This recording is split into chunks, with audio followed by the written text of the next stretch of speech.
Hello, everybody. Welcome to the Scumdogs Kennel. Today, we're going to be finishing off the 1954 French UFO wave. We started the article yesterday, and we have a lot more stories and UFO information, or rather, more stories on the subject today to finish. So, let me go to share screen, and then we'll look at artwork from my own upcoming graphic novel, Scumdogs. Uh, that was me making sure I was streaming, folks. Let me do this and over here. This and this and this. Uh, or here and like this. Yeah, looking pretty good. Let me go this and here we go, folks.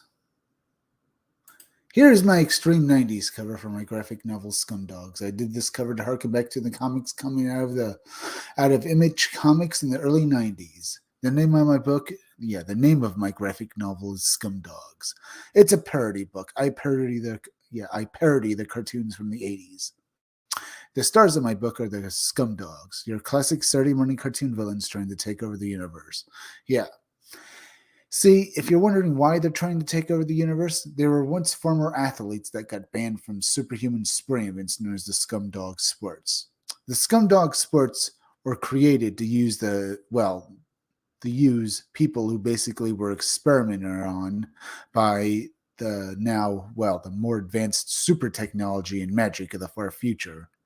And because of it, they became they became superhumanly powerful beasts with incredible abilities. They used these abilities to compete for fame and fortune in the Scumdog Sports. From my description, they don't exactly sound like good people. So when they got banned from sports, the Scumdogs decided to take over the universe.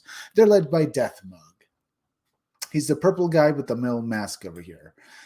Death Mug is based on and is a parody of various villains from 80s cartoons. If you see, he has a skull for a face, much like Skeletor from He-Man, and he's purple like the Shredder from Teenage Mutant Ninja Turtles. The thing is, I based Death Mug's personality on Carlton. Carlton was a character on Will Smith's old show from the 90s, Fresh Prince of Bel-Air. A lot of the comedy on the show came at Carlton's expense, as the other characters constantly pointed out his stupidity and shortcomings. I always thought if Carlton had superpowers, he'd be a supervillain. So basically, I took Carlton, crossed him over with Skeletor, and created Deathmug, an arrogant dictator who wants to rule the universe. And if you think he's silly, let me tell you about his archenemy in the Space Forces, Buick Starpoon. Buick Starpoon is the guy with the pink pompadour hair over there in the green-white uniform fighting Deathmug on this cover. Buick Starpoon is what you'd get if you take J. Jonah Jameson, the editor of the Daily Bugle from the Spider-Man movies, and crossed him over with Buck Rogers. He's an inept, completely idiotic military commander who is, completely, ass over in love with himself and is a complete dick. And he's also the leader of the Wild Rangers, who are basically my good guys for my book. They're basically my parody of G.I. Joe. Now, the Wild Rangers, because they're G.I. Joe parodies, each have a military specialty like a G.I. Joe. Basically, their special skills and abilities that allow them to fight their enemies. Buick Starpoon's specialty is that he's a captain in the Space Forces, and you'll know each of the Wild Rangers because they all wear a similar uniform to Buick Starpoon's uniform, sort of like a joke and homage to Star Trek, because it does look like a Star Trek uniform, don't you think?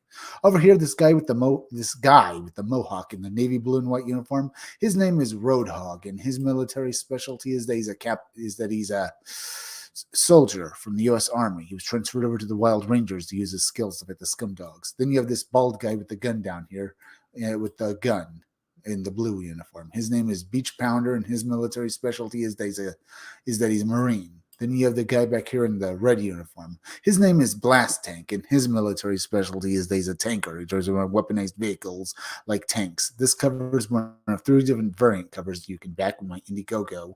Well, when my graphic novel becomes an Indiegogo and you can back it.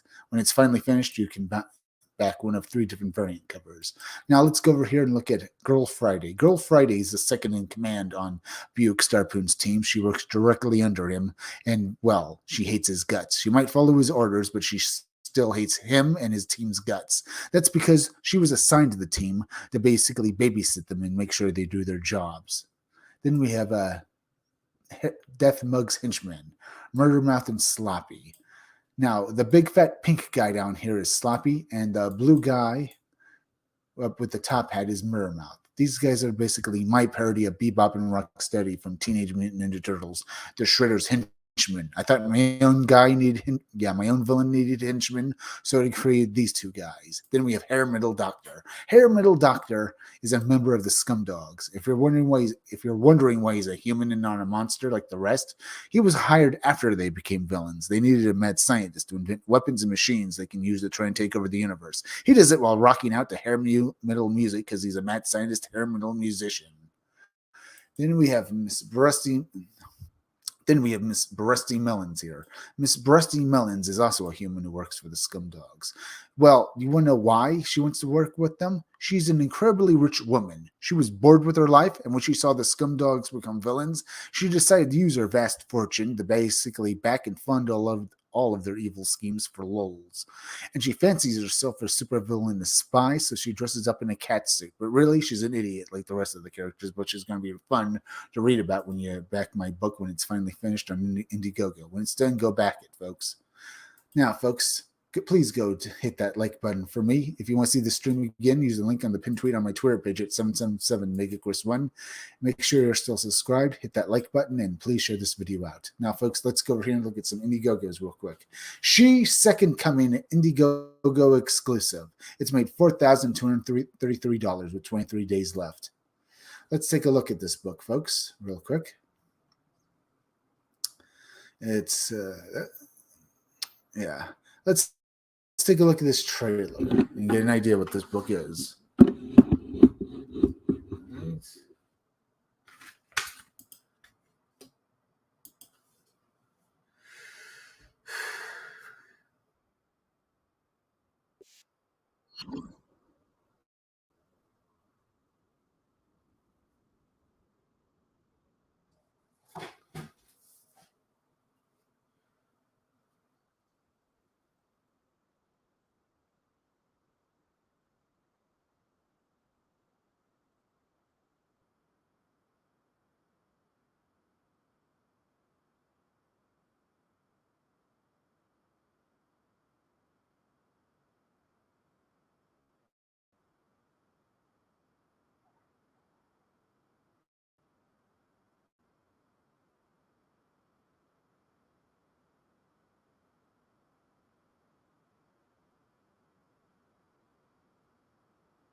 All right, folks, that was the trailer for She's Second Coming, Indiegogo exclusive. Looks pretty good. You can back this book for, well, of the homage edition for $25. You have other editions as well for $25 as well. So go back them. They all look pretty good, folks. But anyway, let's go over here because I got to finish off this article for you.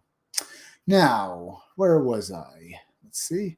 A surge of signs on well, as we said, we're going to be continuing this article about the 1954 French UFO wave. A surge of sightings on the 7th October all over France. The 7th of October brought with it another wave of reports. At 4:15 a.m. in Burgess, 31-year-old farmer Edward Theobald was brought from sleep by a strange,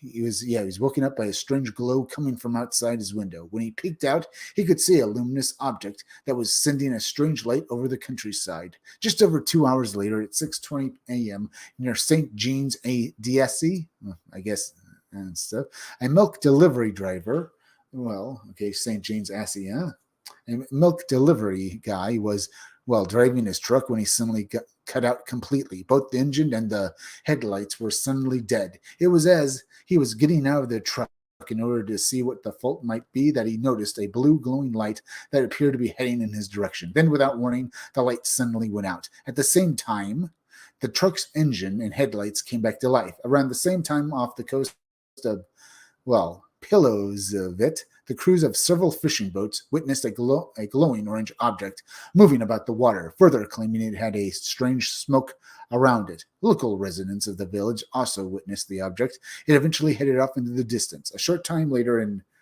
Meninid, I guess, yeah, two glowing red objects shaped like mushrooms descended and landed on the ground. By the way, folks, sorry if I can't read some of these names. They're in French and stuff like that in foreign languages. Sorry about that if I can't read them. Either way, several moments later, two short figures, around 2.5 feet, emerged out of these two glowing red objects. Yeah, they were seen standing near the craft by the lone witness to the event. The figures began speaking in an unknown language, as if urging the witness to come closer. The witness eventually did so. However, when he had taken only a few steps, the figures jumped back in the craft and took off and disappeared into the sky.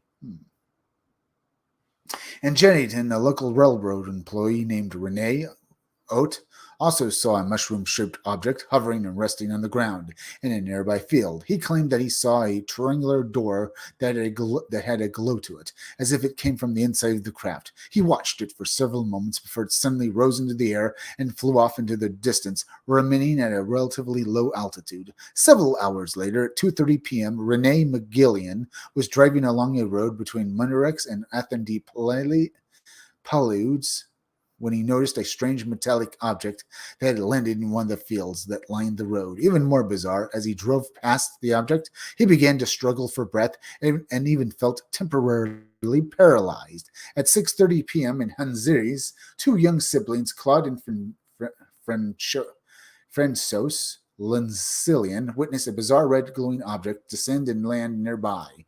So was it the same kind of craft that was seen earlier, or the same craft exactly? Was it just this red craft?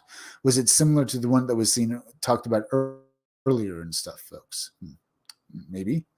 Yeah, and either way, they descended and landed nearby. After watching the egg-shaped object for several moments, they were both more than shocked when two figures emerged from it. Only 30 minutes later in Durham, another glowing red object was witnessed. At 7:30 p.m. near the village of St. Enos South Barbaras, Masil Goit was driving from work when he noticed three strange objects on the ground near the railroad. Each of these objects gave out a particularly bright light. The witness's son witnessed the same three objects on the same road only 10 minutes later. Just before midnight in Bombas, a witness named Mr. Shabili saw a strange object land and immediately called his neighbors to draw their attention to it. By the time they arrived, the object was rising back into the night sky. A brief respite and then another wave. Yeah, a brief respite and then another wave. Okay. Despite a brief 24-hour respite, another wave of signs unfolded again on the 9th October. One of the first of those signs occurred between Montarian and Severius, when Dr. Freb and 7 other witnesses reported seeing an orange oval object hovering overhead. They recalled that it was spinning as it hovered and was very bright and fiery. A short time later in Dux, several hunters witnessed a similar glowing object rise into the air from a nearby field and head off into the distance. A report of another glowing object came from Sobrand shortly after, and yet another sign of a similar aerial vehicle came from Berivian when Christopher Crate witnessed a bright object hovering just above the trees for several seconds. At around 4 p.m. on the Carson, John Bertrand was driving when he noticed a bizarre spherical object that appeared to be metallic in the middle of the road. He slowed his vehicle somewhat and noticed that the two figures appeared to be standing in a domed section at the top of the object. After several seconds, the object rose in the air and disappeared with great speed. Later that evening, at around 6:30 p.m. in Polny-la-Chedive, 4 children were roller skating when they noticed a bright metallic object. 16-year-old Robert Magurian, 12-year-old Gilbert Galada, along with 2 other children aged 9 and 5, respectively, saw the object in a nearby cemetery. They would describe it as being round and standing on the 3 legs. They also saw a small figure standing near their object. The figure was about 3 feet tall, dressed all in black, and appeared to have hair all over his face, as well as extremely large eyes. After several moments, the figure noticed them and shone a bright light in their direction. At this point, the children turned and ran. After putting a safe distance between them and the figure, they stopped and turned in time to see the object rising into the air. Only 30 minutes later, in Lovrocks, Mr. Burlett was riding his bicycle when a strange figure suddenly appeared and aimed a double beam of light directly at him. He was immediately paralyzed, but did manage to take in plenty of details of the bizarre creature. He would recall that it was dressed in some kind of diving suit, with boots that appeared to have no heels. He also noticed that its eyes were particularly bright. When the figure disappeared and took the light off the witness, he regained movement in his body. At 8:30 p.m. in Berwick text, Mr. Mitio, Mr. Mito was driving home from Toulouse. Mr. Meadow, huh? Or Mr. Media? Meadow? Or Mr. Meda? Let's call him Mr. M, huh? Was driving home from Toulouse with two friends. All of them were more than shocked when two figures, approximately the same height as a small child, suddenly ran out into the road in front of them before jumping into a field at the roadside. Mito brought the car to an immediate stop. As he did so, an orange glowing disc-shaped object rose into the air from the field.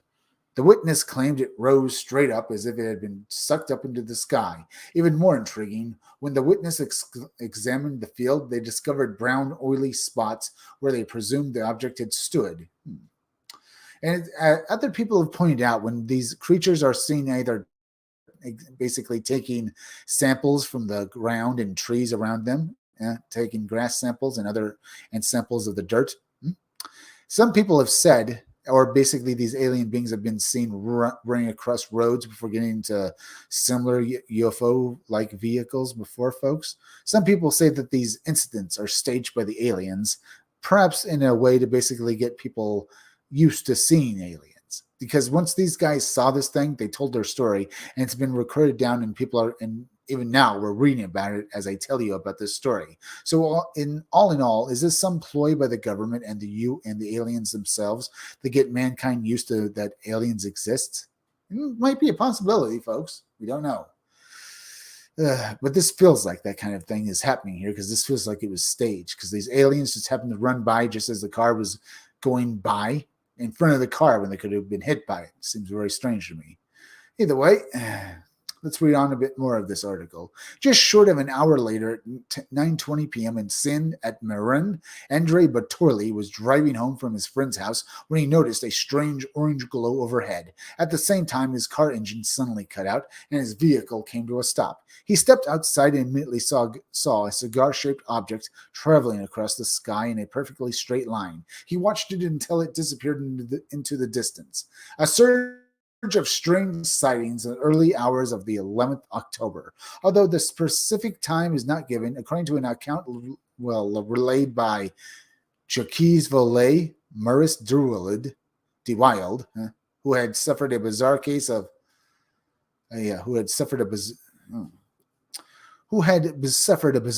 paralysis during a UFO encounter the previous month, found himself at the center of another close encounter. That's another odd thing. This usually people who experience this stuff don't never have another UFO encounter. Is it possible, as others have said, that maybe these people, because these people do occasionally, or a lot of the time really, after they see ghosts or they encounter aliens, they encounter other UFO or paranormal phenomenon. Did this guy somehow, after seeing that one UFO, became susceptible to seeing them again? Maybe he did. Well, either way, the guy had another close encounter on the 10th of October. On this occasion, he was with his 4-year-old son when a disc-shaped object landed the rail tracks. Several small figures then emerged from the craft and began to explore their surroundings. They were speaking in a definite language, but one that DeWild did not recognize. After several minutes,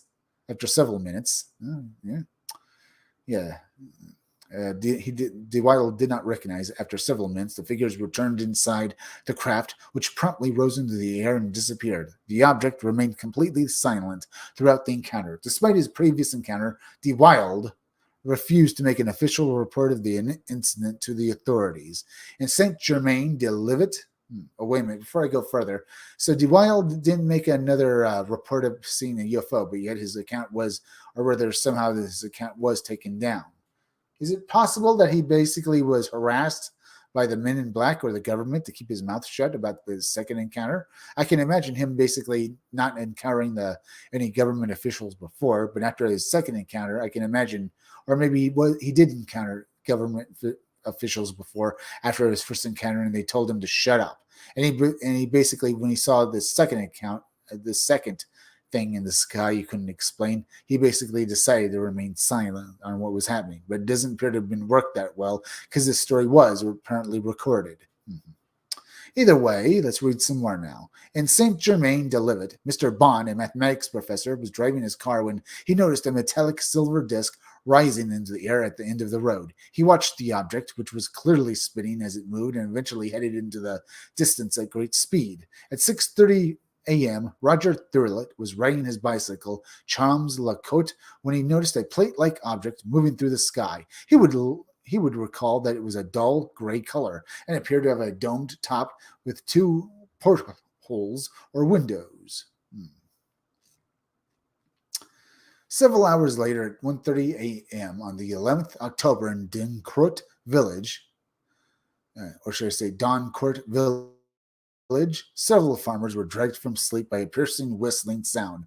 Many of them would rush to their windows and witness a flat object descending to the ground near the woods. It remained there for several minutes before shooting up into the air. According to reports at the time, the ground where the object landed had calcified. Around 90 minutes later, near Acuni, two bikers were heard seeing a bell-shaped craft hovering over a railroad while riding their motorcycles. They claimed the object gave off red and green sparks before a sudden burst of orange light propelled it around 30 feet into the air. It remained hovering silently for around an hour before suddenly brightened once more and then took off. At just after 4 a.m. in the Fernwood, Baptist Geordie was delivering milk when his truck suddenly came to a halt for no apparent reason. As he stepped out of the vehicle, he noticed a bright light moving across the sky above him. The instant it had passed him, his truck engine came back to life. Only 5 minutes later in Linkenshire, Mr. LeBond was driving along the highway when a luminous globe appeared out of nowhere and began to follow him. It eventually headed off into the distance. Okay, a globe, huh? This time? It's very strange that all of these UFO craft, at one point, they don't match each other. Other points, people are seeing these red objects in the sky. And other points, at other points, the UFOs once again don't match up at all. It's like this one right here, this glowing luminous globe, it sounds like it could possibly be maybe a drone. Either that or a very small UFO with very small aliens in it, but I'm maybe just thinking this could possibly be something like a reconnaissance drone or something. Maybe. Either way, it's interesting to talk about, don't you think, folks? Very fun. But either way, let's continue. 10 minutes later, at 4:30 a.m. near Lacurie, two men named as Galerius and Vignerian in the report were driving toward Corbigny when each of them felt a bizarre electric shock run through them. At the same time, the headlights of the car also cut out. The car came to a stop, and each of them was paralyzed. When they looked out of the window, they could clearly see a cylindrical-shaped object around 150 feet away from them. Even more bizarre, they could see the three small figures, each around 3 feet tall, standing near the craft. The two witnesses watched helplessly as the three creatures eventually returned inside the craft, which then rose into the air and disappeared. As soon as it did so, both of them could move once more. Interestingly, a third man, Mr. Chemeru, also reported a strange object. Yeah, this was Mr. Chemeru's report, huh? Yeah, he reported a strange object flying out of the woods only minutes later. Somewhere near dawn in Himsdorf, Hartbrunn, Annie Parched and her sister Rosalind, along with their two other unnamed witnesses, saw a luminous object on the ground near the two where they were. The group of women began to approach the object. Before they could reach it, though, it suddenly changed color to a glowing red before flying off with great speed. These sightings of the early hours of the 11th of October, however, were just the beginning of another explosion of UFO reports. The explosion continues. Although the daylight hours of the 11th October were dramatically quieter as the evening came into view, another wave of reports would begin. Vermontans, for example, at around 6:48 p.m., a bright yellow disc-shaped object approached a group of horses in a field, sending them running in all directions in a panic. Just short of an hour later, at 7:30 p.m. near Tobernik, Charnet Maritime, three men were traveling in a car when they noticed a strange red spherical object hovering around 30 feet from the surface of the ground at an altitude of around 600 feet. They brought the vehicle to a halt, noticing how silent the night was, including the object itself. Then, without warning, it went into motion, landing in a wooded area near the roadside. Two of the men left the car and approached the woods to get a closer look. They would each witness four small figures, each around 3 feet tall, who appeared to be carrying out some kind of procedure or even a repair to the craft. The two men got to around 50 feet of 50 feet of the object before the strange creatures noticed them. They quickly went back inside the craft, lit up in a burst of blinding blue light. This light changed to orange and then red before the object shot into the sky and disappeared with alarming speed. 2 hours after the sighting, at just before 10 p.m. in Berwick, Julia Just, Maria Barboa, and Marion Tenor, along with a fourth unnamed person, witnessed two luminous spears flying through the sky as if in formation. The spears then stopped and began to descend. As they did so, the four witnesses left the area. Around the same time in Mount Barzins, Hurlet, multiple people witnessed a round object come out of the night sky and land in a nearby field. The witness, Mr. Gary, and his son, Mr. Gartel, as well as the three other people, watched in amazement as the object began to glow a bright red color. Then, as quickly as it arrived, it shot off into the sky and disappeared. As it did so, Gardale claimed he felt a bizarre electric shock. Also at 10 p.m. that evening, three young women were returning home to Cheddar after a trip when they noticed two spherical objects hovering a short distance in front of them. At the same time, the car engine and headlights suddenly went dead. The group continued to watch for around 5 minutes before both the objects suddenly dropped to the ground and disappeared into the Chenerenti River Valley. As soon as they had gone, the car's engines and headlights came back to life. More and more reports of UFO landings.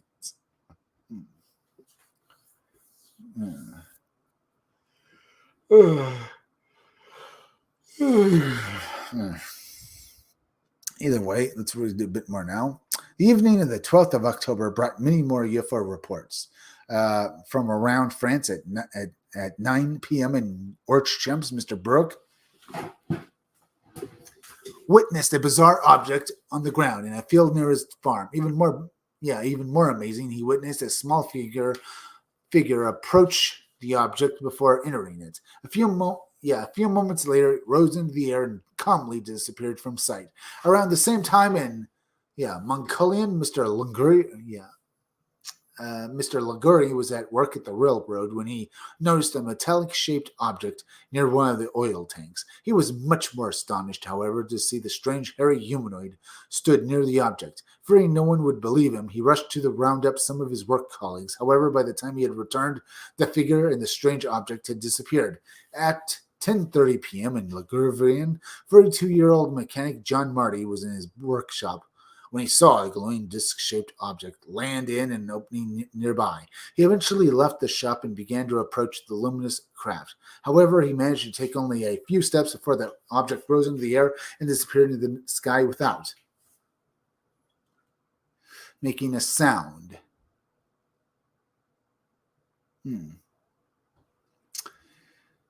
At around the same time, Mr. Vreel was driving between Francis and Pundalier when he saw a glowing, a glowing circular object descending toward the ground. Similar to a plane landing, the object had a yellow-purple glow to it, which lit up the ground below. Before it reached the ground, though, it performed a sudden change of direction and began to rise into the air once more. Later that night, Roger Ramond witnessed a bright oval object land on the ground around about 1,000 feet away from him in Villamere. The night watchman would recall that it remained on the ground for almost 3 hours, casting its fiery orange glow across the entire vineyard. Then the object rose into the air slowly and hovered in one place for several seconds before shooting directly upward into the sky, disappearing in seconds. Cases of angel hair. Oh, yeah. Some people do see this angel hair substance. Some people think it might be maybe the dead bodies of atmospheric beasts. It's also seen with cosmic jelly and stuff. But sometimes this stuff can be seen with UFOs. Yeah, cases of angel hair. The signs, it's basically this long stringy stuff that's almost jelly-like, I've heard sometimes, or just something like almost like hair, but maybe, as I said, it's gooey and maybe more like a goo, but it seems to be long and strand-like hair. It's like if this might be a gel and stuff like that, but when the people find it, it's in strands. Either way, let's continue with the article. The sightings would begin again the following afternoon on 13th October at around 4:30 p.m. in Garlet. Multiple residents reported seeing a white object fly across the sky with a remarkable speed before exploding. Even stranger, witnesses claim to have seen silver disc-shaped objects come from the explosion, as if it were propelled from the round object and continue on into the distance. The debris from the object, however, rained down to the ground, with many witnesses getting a much closer look. They would state that this material was like paper and floated to the ground as if as opposed to falling. What's more, when they picked pieces of it up, it simply wilted away. Yeah. Incidentally, this material has been present at other UFO sighting incidents and is referred to as angel hair. What it might be remains a mystery. We will though return briefly to this shortly. Okay, so it's like paper. I guess that it's the same thing as angel hair. I thought angel hair from UFO incidents was this jelly-like substance that basically was as fine as hair. What it means is that it came out in strands of this stuff that were as fine as hair, but if you touched it, it would eventually just dissolve like it did in here. That much seems to be similar to what I know about it. So what is this substance that basically disappears as it basically comes into contact with the ground, as if it's just basically disintegrating? What is this stuff? What is this angel hair, folks? Very interesting. Either way, let's read a bit more. 3 hours after the sighting, after the sighting at Gerhut around 7:30 p.m. in Grok, Mr. Deboris and 4 other people witnessed a round object glowing brightly as it moved across the sky. It appeared to be descending, allowing some of the witnesses to see what appeared to be windows in the side. It then appeared to land somewhere in the distance, much too far far for them to see. Only 5 minutes in Borosol, only 5 minutes in Borosol, Mr. Oliver, Mr. Perino, and an unnamed witness reported seeing a red disc-shaped object. Another red disc-shaped object, folks. Object on the ground with a strange mist around it. What's more, a small humanoid figure between 4 or 5 and 5 feet was standing near it. He would describe the figure as wearing something similar to a diving suit, but made of very bright, shiny material, as having as much a larger head than its body. He also recalled it had huge eyes. One of the witnesses began to approach the craft, but was suddenly paralyzed and was unable to move when it came to within 50 feet of it. A few minutes later, with the creature now back inside it, with the creature now back inside it, the object lifted from the ground and shot into the sky with great speed. Strange lights and sudden electric shocks. The following day, at just after midnight, on the 14th October, just outside of Nemes, Mr. and Miss Dupay witnessed a rugby ball-shaped object that was resting on legs on the ground. They claimed it had several portholes along the side of it and was lit up in a bright green glow. Several hours later, in St. Paris Halt, a Baker's assistant reported seeing a bright yellow mushroom-shaped object land near to the rail tracks where he worked. At around the same time in St. Embarrass, multiple people witnessed several small creatures near a bright glowing object. When the witnesses approached the figures, they turned and ran back inside the object, which rose into the air and disappeared. Later that same evening, at just after 6 p.m. in Butte, Just Caselia was driving home when a strange oval-shaped object suddenly descended on the road in front of him, causing him to immediately apply the brakes and bring his car to a stop. Only moments later, huh?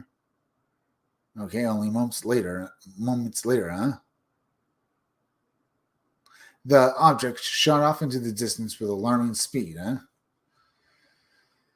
At around the same time in Angels, a local farmer reported seeing a glowing object descend out of the sky, stopping just before it reached the ground and hovered there. The farmer eventually began to approach the strange craft.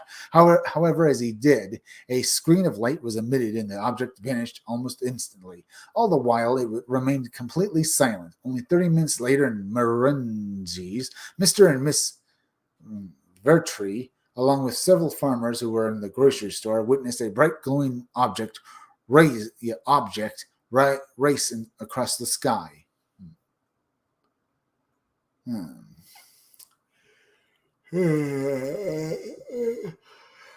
Pardon me, folks, just a bit tired. Doing a late stream like this or early stream with your point of view in a way is kind of tough. But either way, let's continue. In Merle, at around 7 p.m., another farmer, Mr. Duver, witnessed a bright orange spherical object land in a field nearby. He began to approach the object and would later describe the object as being like a flattened dome, which was so bright it lit up the area around it. Even more bizarre is the object appeared to be transparent, allowing him to see a dark figure inside it. He watched the object for around 10 minutes before it took off into the air and headed off into the distance. 20 minutes later, in Saint Germain de Bois, Mr. Lunget was driving along the highway when he witnessed an orange glowing object in a cornfield at the roadside.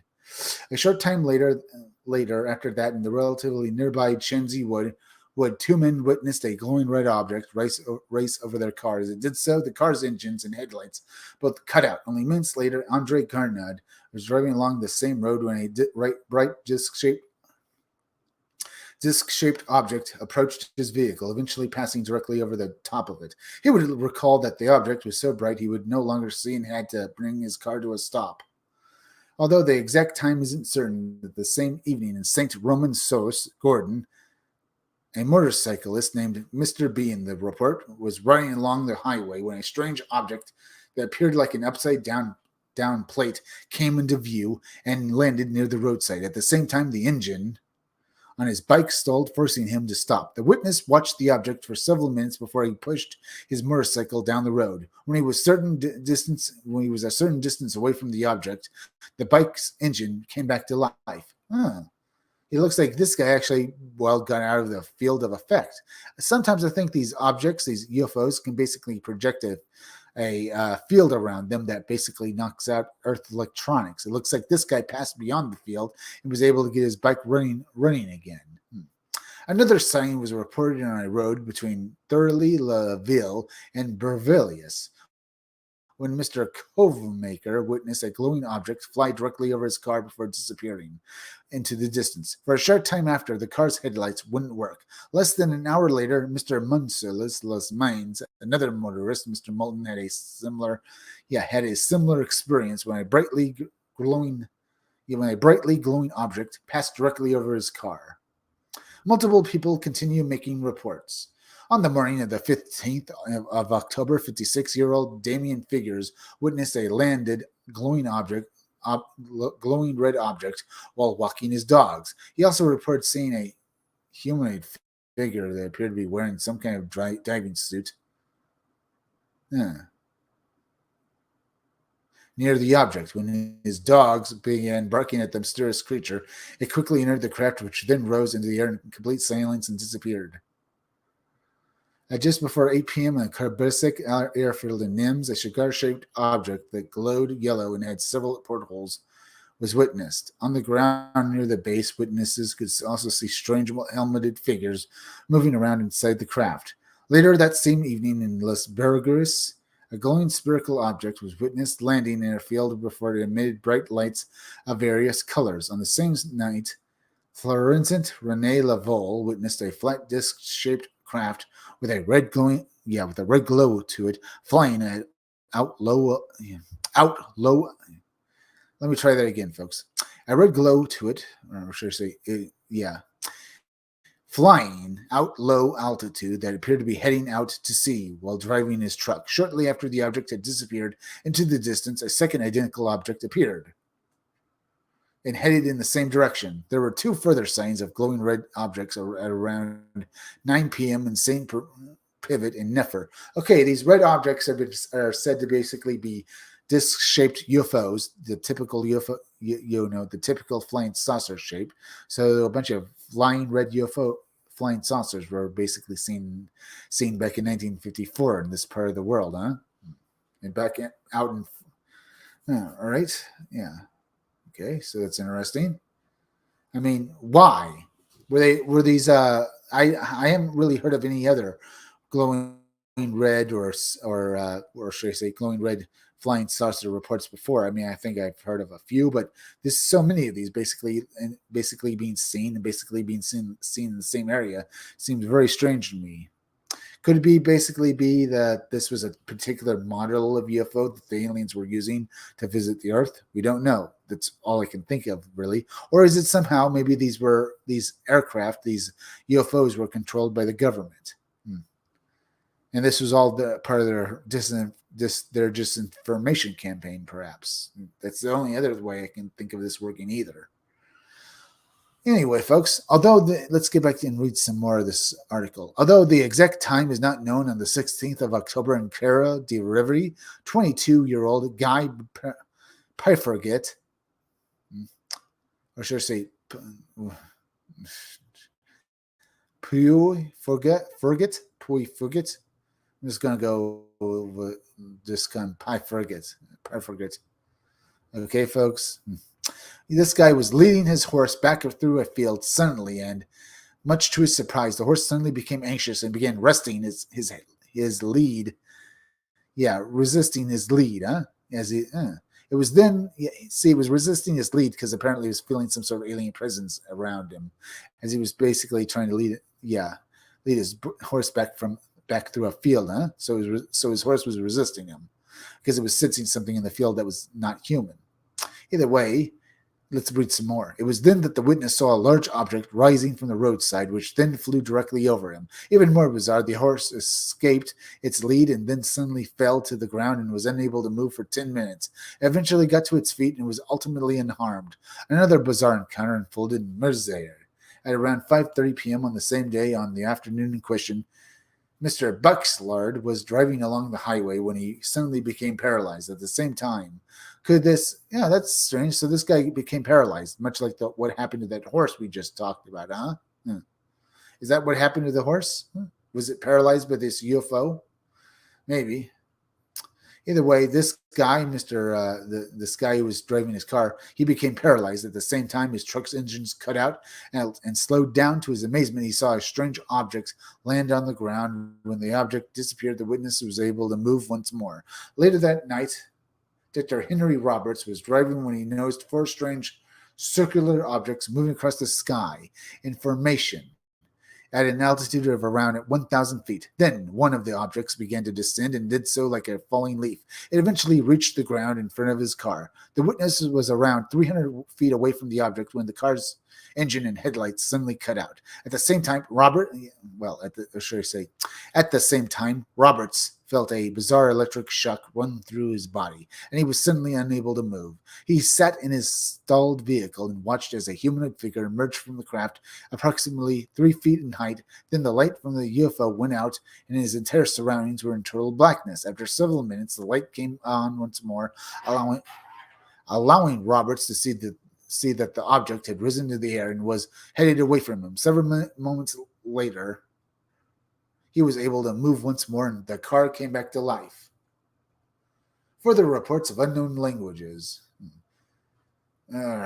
Okay. Further reports of unknown languages around 24 hours later, after an afternoon fishing in Rims, a local man was returning home along the canal side when he noticed a glowing cigar-shaped object slightly ahead on the bank. The exterior appeared to be metallic, and from on one end, a bright lit shone, and metallic and from it appeared to be metallic, and from one end, a bright lit shone. As he looked at the object, remained still, he noticed a door on the side from which three figures emerged, which each covered in hair and around 3 feet tall. He recalled that they walked in a bizarre crab-like way, moving sideways as opposed to back and forth, or should I say, as opposed to forward and back. Okay. The witness continued to watch as a fourth figure emerged, this one slightly shorter than the others. At this point, the witness began to approach the craft, but it was immediately noticed by the hairy creatures who ran back inside the craft. Before he could proceed any further, a red beam of light came from the object and shone brightly on him. When it reached him, he became instantly paralyzed. He watched motionless as the object began to rise into the air and headed away from him. After several moments, he had regained the movement of his limbs. Maybe also a possible abduction as well. The following morning, the following morning at 10 a.m. in Mozart Roselle, Mrs. Pugwit was in one of her fields with her cattle. She was more than shocked when she heard a strange voice speaking in an equally strange language. She returned to the source of the voice and saw two strange men approximately 300 feet away. As they did so, one of them yelled out, pointing. Following this, two more men appeared and walked toward the first two. They appeared to be heading toward the river. Before she realized what was happening, the figures had vanished. Miss Pugwaite began to put the encounter to the back of her mind. After several minutes, her dog began to bark furiously. As she looked up, she saw a large cigar-shaped object ascending into the sky before it took off into the distance. Several hours later, around 5:30 p.m., just outside of Crooks, 42-year-old Mr. Bessellard was driving along the road when his car suddenly began to slow down. Even more worrying, he was unable to move. He was coasting down the road at a speed of around 20 miles per hour when he noticed a strange cigar-shaped object hovering low to the ground in a nearby field. When the car had gone past the strange craft, the engine came back to life and the sudden paralysis wore off. Around the same time in Lavin du Desert, a student who remains anonymous was returning home when he saw a short figure that had a human form but far from a human face. As frightened as the young boy, the figure appeared to be, equally so, and immediately turned and ran. Okay. As frightened as the young boy was, the figure appeared equally so, and immediately turned and ran. The next thing he knew, a strange machine-like object rose into the air and then shot off into the distance at blistering speed. All right, that's an interesting story. Okay, so this alien was as scared of the human. As we read earlier, folks, these aliens keep basically getting outside of the craft and walking around, and if a human approaches it, they basically get scared and run off back into their ships and fly off. Just is what happened with this story here, with this alien-looking creature seeing this boy and then getting scared and running off and just flying out, and then getting into its presumable UFO and then flying off, folks. Either way, let's read a bit more now. Unfortunately, Tory, at around 8:30 p.m., Mr. and Miss Lemonder were driving when they each saw a glowing red cigar-shaped object appear out of the sky, heading straight toward them. They each watched in awe as the object landed near the side of the road, a short distance away. Before they could take in any more details, a short figure around 3 feet tall with glowing red eyes appeared in front of them. It remained there for several moments before turning and disappearing, presumably into the recently landed craft. Only 5 minutes later in Formare, according to the files of veteran humanoid researcher Albert Rosolius, 3 figures that reported seeing a cylinder or rocket-shaped object moving over the river. They noticed that it had several portholes along the side and watched in amazement as it landed a short distance ahead. After several moments, a group of humanoids wearing strange metallic clothing and helmets emerged from the object. A short time later, the witnesses began to experience a strange fogginess to their thoughts. It is possible that they blacked out, as the next thing they knew, the humanoids in the object were no longer there. So, possible abductions, maybe? Yeah. Only 15 minutes after that in Royan, Mr. and Miss Labercy claimed to have seen two disc-shaped objects making their way across the sky. One of the objects glowed a red color and the other one was orange, and they made their way to the ground, landing slightly ahead of the pair. A small figure emerged from one of the objects and proceeded to swap crafts. The objects then rose into the air and disappeared into the night sky. A case of witnessed alien abduction? Just under 2 hours later, at 10:45 p.m. in St. Point Lake in Levinzy, Marie Burritt was riding her motorcycle along the highway, and unaware she was about to witness a life-changing event. As she went down the road, she noticed a bizarre glowing object ahead of her. She continued to watch the scene and noticed a man wearing a large coat standing motionless next to the object.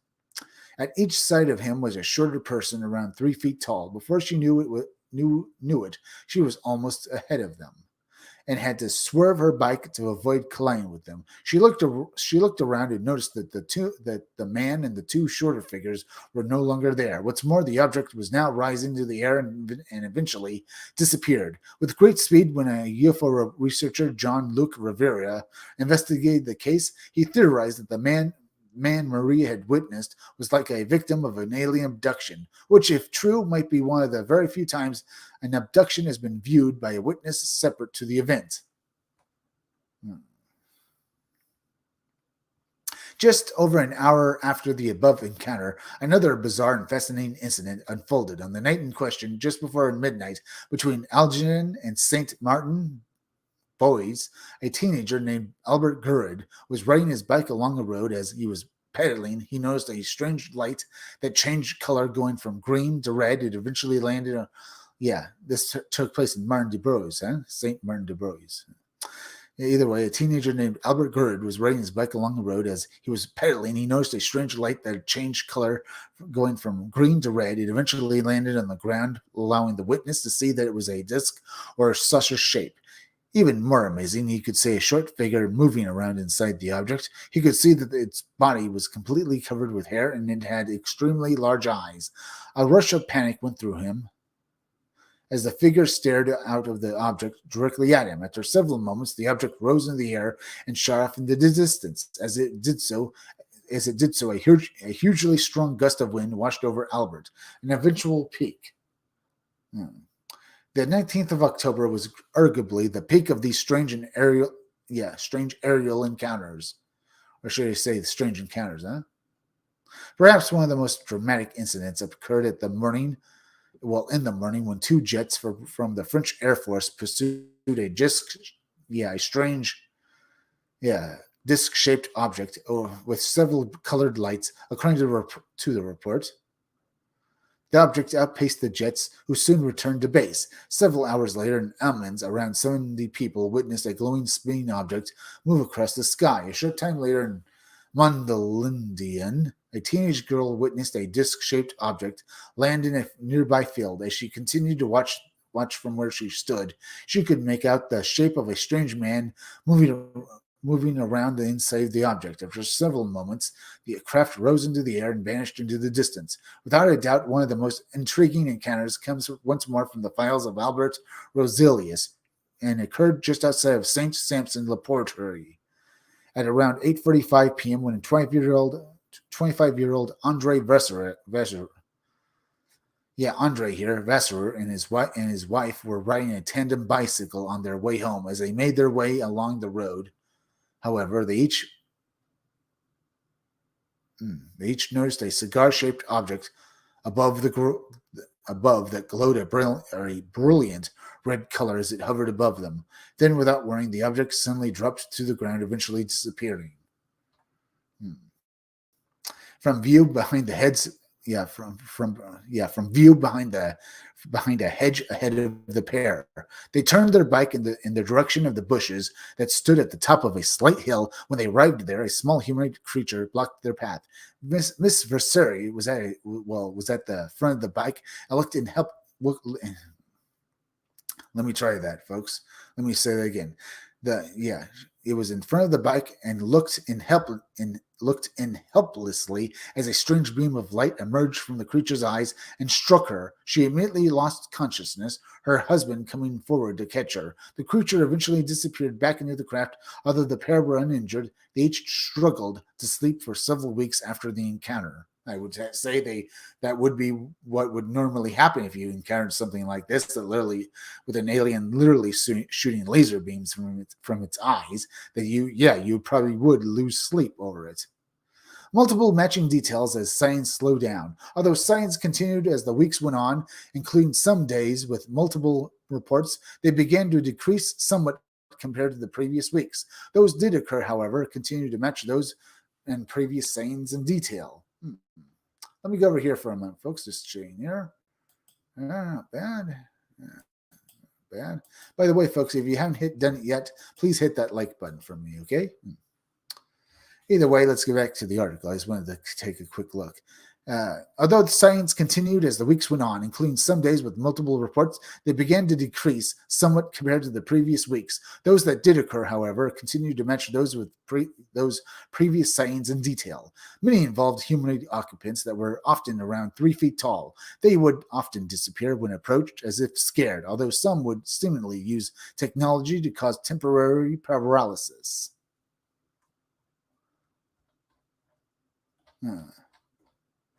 Although there were some differing objects, the vast majority were cigar-shaped, disc, or a round shape, which, depending on the angles they were witnessed from, could very well have been the same shaped craft. These aerial vehicles often glowed red or orange. Essentially, we might suspect that these crafts came from the same race of space-exploring aliens, as we will examine briefly in a moment. Does this suggest that the 1954 wave, including the spike of sightings in France, was part of some kind of mission to explore new planets? The surge of sightings throughout France toward the end of 1954 is arguably mirrored only in Italy, which coincidentally or not shares a border with France. Given the Mediterranean Sea washing up in parts of the coasts of each country, might we ask if there was or is an underwater extraterrestrial base there? Might this explain the reason for the spike in sightings in this part of Europe in 1954?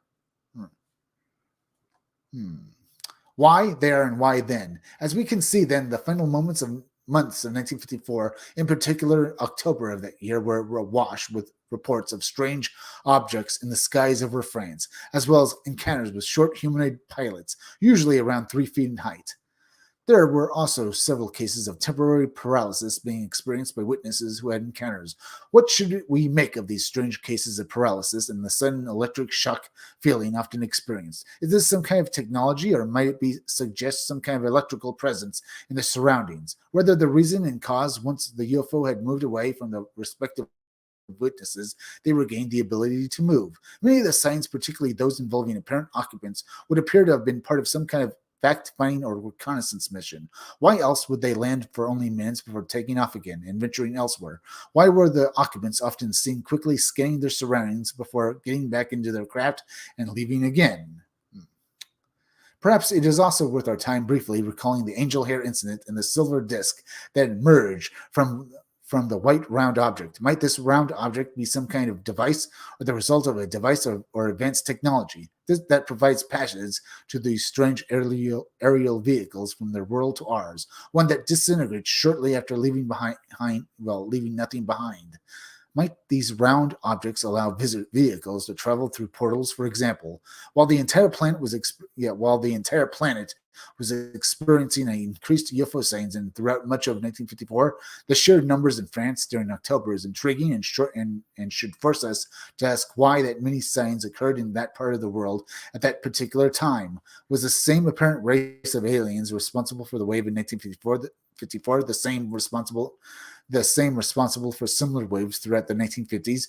Was the 1954 wave and others part of an overall big plan, perhaps one that was still unfolding around us today? Here's a video that goes with it, huh? Either way, it's interesting. Very interesting article we just read through, folks. Do you believe it or not?